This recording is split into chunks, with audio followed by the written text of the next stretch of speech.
This is how you create double exposure effect in Premiere Pro.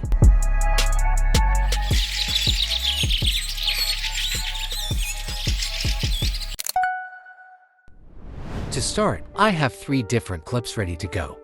By the way, you can download all project-related assets from the video description. Stay tuned for the password, which will pop up halfway through the video. First, let's import the drone footage of the hills into the timeline. Once that's in place, drag and drop the character clip above it, and then position the clip of flying birds on top. Next, let's maintain the same durations of all these clips. Select the clip on track 3 and from the Lumetri color panel. If you can't see it, go to the window menu and select Lumetri color.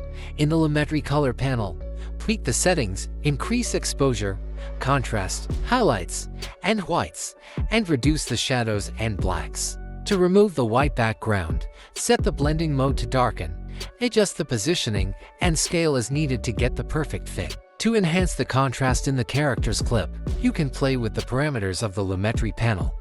The double exposure effect works best when the clips include a white background with a dark subject. Now select these 2 layers, right-click and nest them. Name the nested layer Men. With the nested layer selected, change its blending mode to lighten. This already looks pretty cool, but feel free to experiment with other blending modes like screen or soft light depending on your clips. For my needs, lighten works best, but there's always room for improvement.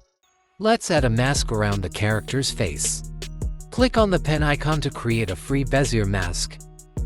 It doesn't need to be precise.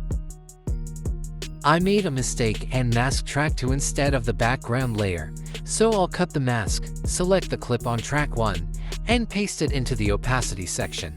Notice, password is flick B2. Make sure to check the invert option as well. Since our character is moving, click the stopwatch icon next to mask path to create a keyframe for motion tracking. You'll need to adjust the mask path as the character moves. This process can be quite time-consuming, so I'm speeding up the video for your convenience. For the final touch, let's add this bird sound effect. Here's the final result.